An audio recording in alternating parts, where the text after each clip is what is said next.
hi everybody. So মই ডিমাপুৰ আহিলোঁ, হোটেলত উঠিলোঁ, শতাব্দীত আহিছিলোঁ। এই পুৱা এৰাউণ্ড 10:30 মানত পালোহি আহি পেলাই। এতিয়া ওলাই যাব ওলাইছোঁ। এতিয়া ডিমাপুৰখন দেখাম অলপ।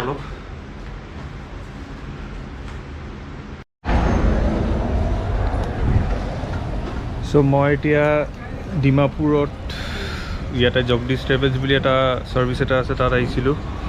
তাত আহি পেলাই এতিয়া বস্তু কিছুমান আছে, এইবিলাক ল'লোঁ। অটোখন বেয়া হ'ল, অটোখনত অলপ বস্তুবিলাক ক্লাছ কেবলডাল ছিঙিলে একচুৱেলি। ইয়াৰ বস্তুবিলাক লৈ ল'লোঁ অটোখনতে। ক্লাছ কেবল ছিঙাৰ কাৰণে আৰু ক্লাছ কেবলটো লগাব গৈছে। চ' এতিয়া তেল ভৰাব ৰখিলে অটোখন, আমি গৈছোঁ চাই থাকোঁ।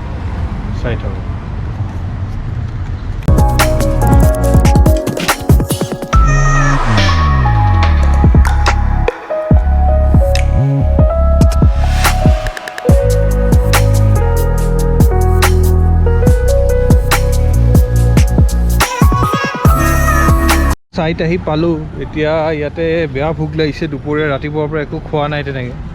চ' এতিয়া ইয়াতে ববা টি বুলি কিবা এটা দেখা পাইছোঁ, এইটো তালৈকে গৈ আছোঁ।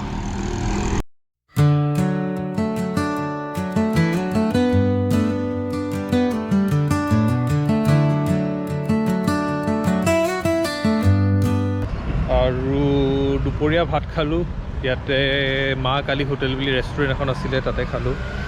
ইয়াতে চবটোতো চলি যায়, খালি মানে য'তে ত'তে খাবলৈ অলপ ভয় লাগে, কাৰণ ইয়াতে বিফ বহুত চলে চব জেগাত। চ' বিফ আৰু পৰ্ক সেইটোতো পূৰা যিমান পাৰোঁ সিমানে নেগলেক্ট কৰা যায়।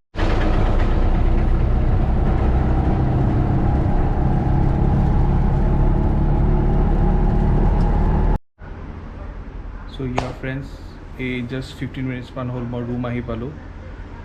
পূৰা টায়াৰ্ড, আজি গৰমো আছিলে বহুত। তাৰপিছত ইয়াতে আছিলে স্পেচিয়েলি ডিমাপুৰ শ্বপিং কৰিবলৈ বিৰাট ভাল। দুখন মাৰ্কেট আছে, নিউ মাৰ্কেট আৰু Hong Kong market. So' it's best for shopping. So' কেতিয়াবা যদি পাৰোঁ মই দেখাম, আছোঁ কেইদিনমান ইয়াতে, মই পাৰিলে দেখাম মাৰ্কেটকেইখন। Thank U.